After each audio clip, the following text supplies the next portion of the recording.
thank you for your service. I'd like to sort of go from the general to the specific, and I think General Dempsey was quite emphatic about what a dangerous world we are in. So I'd like to focus for a few minutes on Iran and what's going on over there.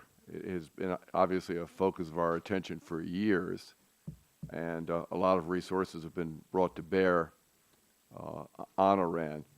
The Washington Post opined yesterday, and I'll quote from the editorial entitled "The U.S.-Israeli Trust Gap on Iran," quote, "Rather than publicly arguing with Israel, they should be more clearly spelling out U.S. willingness to take military action if Iran is discovered taking steps towards bomb-making, such as enriching its uranium beyond present levels or expelling UN inspectors, saying," and these are the Washington Post quotes, "all options on the table," within quotations, is not enough.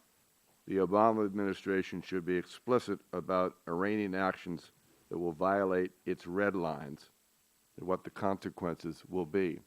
It seems there are quite a lot of red lines here. And I think the administration, both on the military side and the State Department side, has been pretty explicit that there are some clear lines here.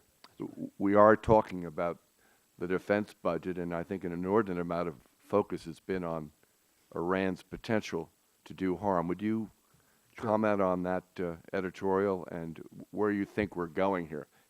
It's one thing to say we're going to do something, but I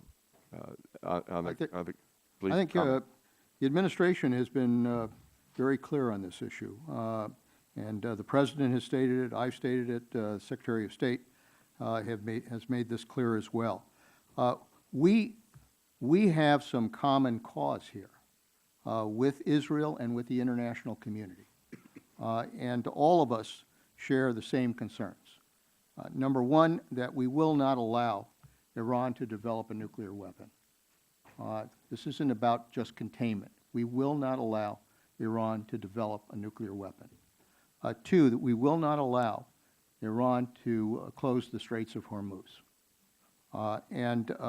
In addition to that, obviously, we have expressed serious concerns to Iran about the spread of violence and the fact that they continue to support terrorism and they continue to try to undermine other countries.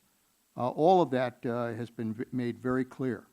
We have stated that Iran needs to take steps to ensure that that does not happen, that they do not develop that kind of nuclear capability. And we have taken actions to deal with that. The international community has now implemented a set of very strong sanctions, diplomatic sanctions, economic sanctions that are having an impact.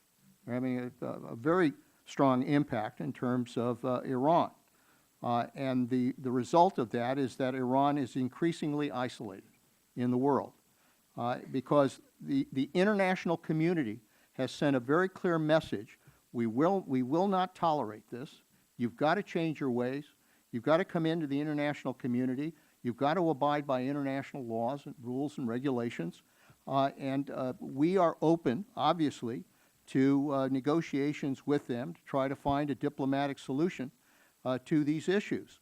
But we do keep all options on the table in the event that the red lines that I just made very clear are crossed. But there's been a general consensus that the Iranians are barreling ahead with developing nuclear capacity.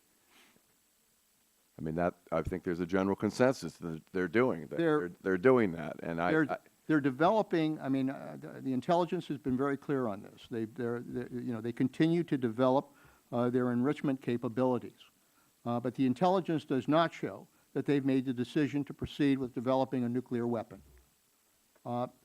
That is the red line that would concern us, and that would ensure that the international community, hopefully together, would respond. Okay. Thank you, Mr. Chairman.